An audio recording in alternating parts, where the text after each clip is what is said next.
Good evening, folks, and I'm a little bit late to this story on Bounding into Comics, and it's Birds of Prey director Cathy Yan reveals she pitched Birds of Prey as a film to smash the patriarchy. Oh no!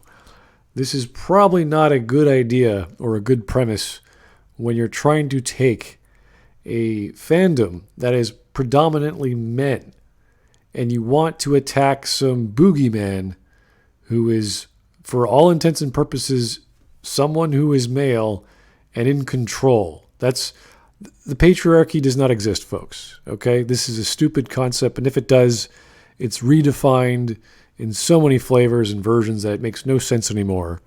And yet these people like Cathy Yan or whatever flavor of feminism is out there these days believes in this as if it's something to stop them from doing this. This is a person pitching Hollywood, getting away with it, talking about a bunch of feminist nonsense. And I'm not saying all feminism is nonsense. There's probably a lot of good points in there. Maybe not in third wave feminism, maybe the fourth. I don't know what. Again, I don't know all the nuances. So call me ignorant if you like. I'm fine with that. I don't know too much. I get bombarded with it enough in downtown Toronto. It's enough for me and my experiences. But okay, let's see what she has to say when she pitched this idea to whomever who sold it or who bought it from her.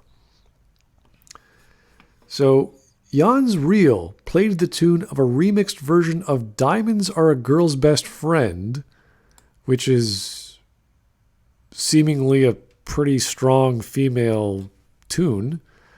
Women who like expensive things, etc., etc. A song Harley sings in the movie. Okay, dressed as Marilyn Monroe, was in Gentlemen Prefer Blondes. Seems like a good fit. Okay. So, like scenes from Bachelor proposals, which I guess those are scenes where women turn down the men. I'm assuming because, women strong, right? So, you want to marry me? I don't think so, buddy. Even though I'm on a game show exactly for that point.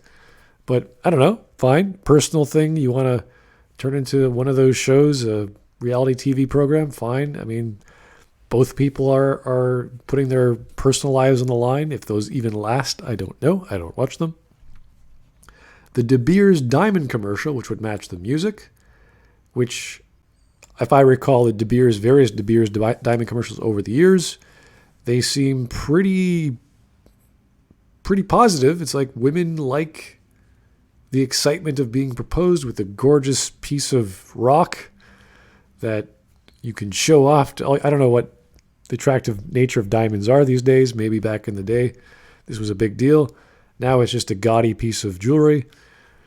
Okay, yeah, I could see someone spending a lot of money to get your attention. I understand the ritual behind that, but that's a mutual thing. That's not just women smashing the patriarchy.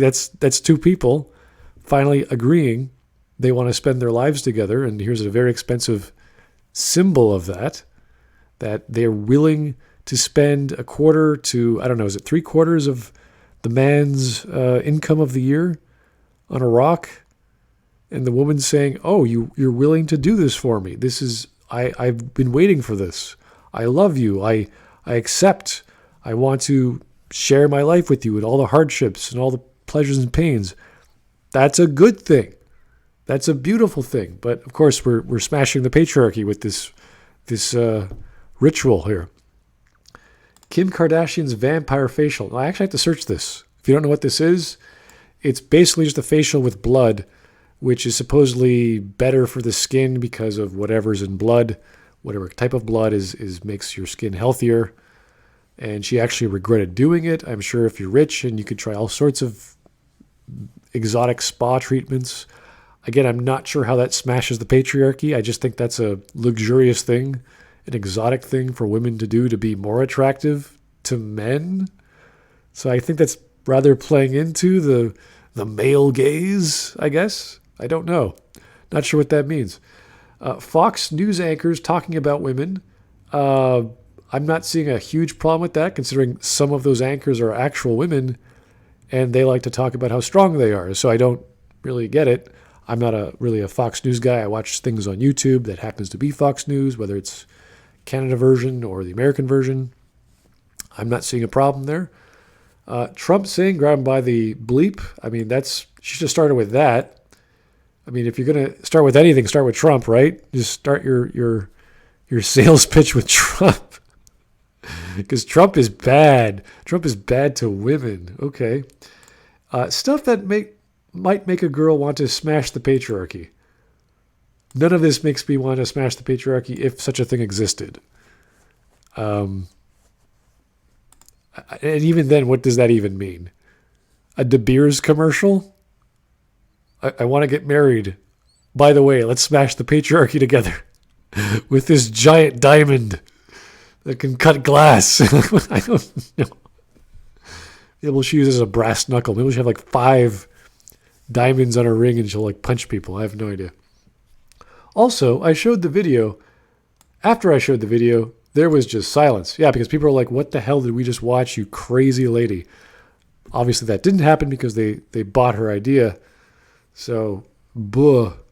And there she is. She's all proud of smashing the patriarchy in her leopard spotted blazer. Oh yeah. The midriff and pants, I bet. Business pants. Yeah, here you are, smashing the patriarchy. Dressing like a lady of the night. Good for you.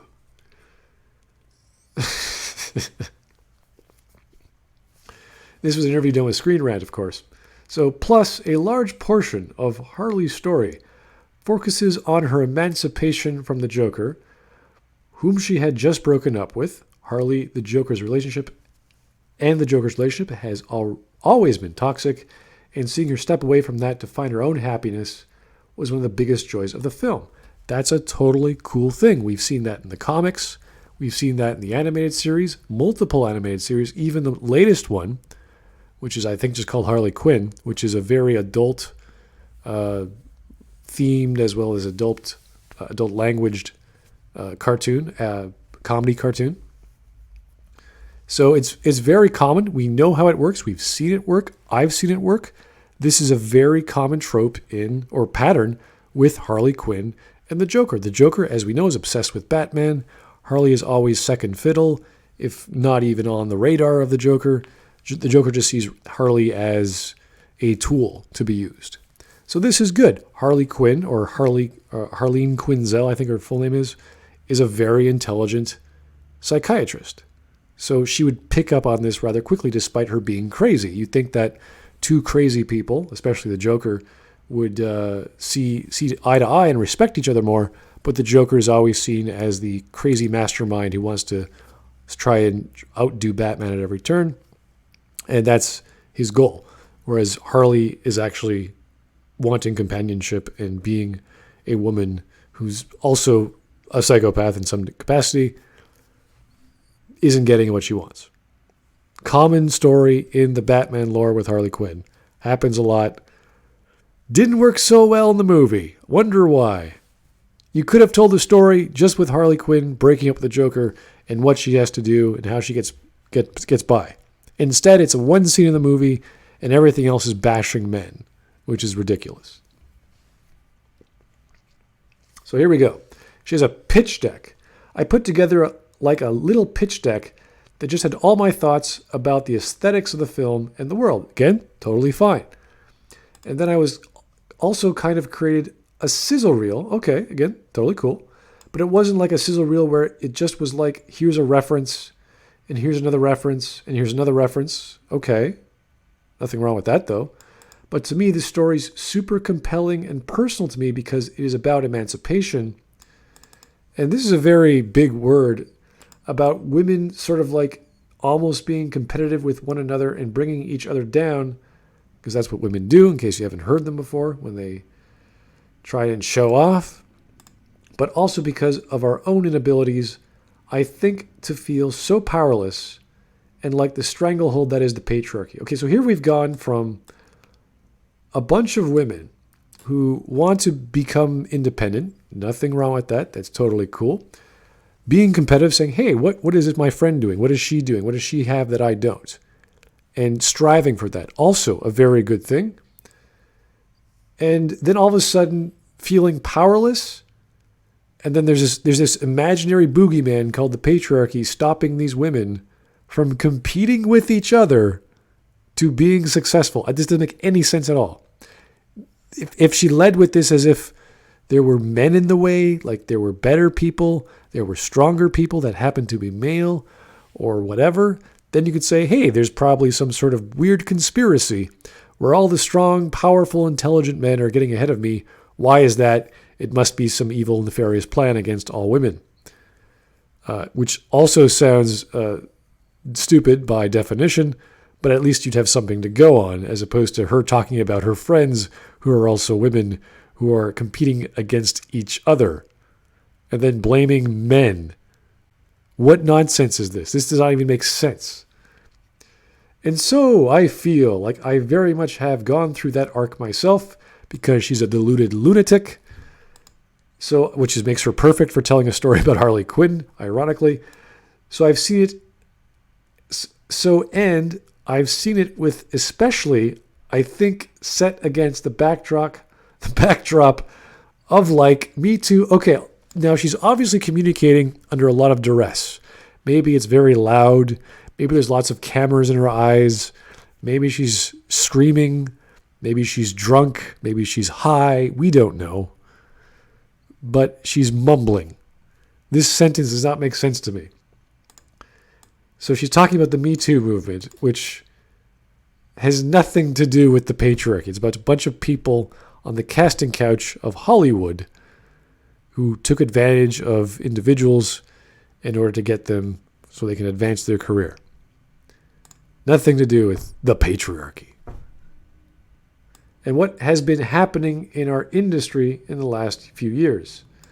Okay, so maybe she's appealing to, I don't know, Hollywood with this pitch saying, hey, people who I'm going to take money from, I hope you're not the patriarchy because I'm going to tell a movie about beating the patriarchy. And they're like, no, we're not. We are ethically minded. We are on this pedestal unlike other people. It's like, yeah, you're just who I want to talk to. So maybe there was some self-aggrandizement and imparting that to her producers to give her money. I can see that being a thing that caused this movie to come about, as opposed to a writer looking at this and going, oh, this is a pile of garbage. You're not going to get people in the seats.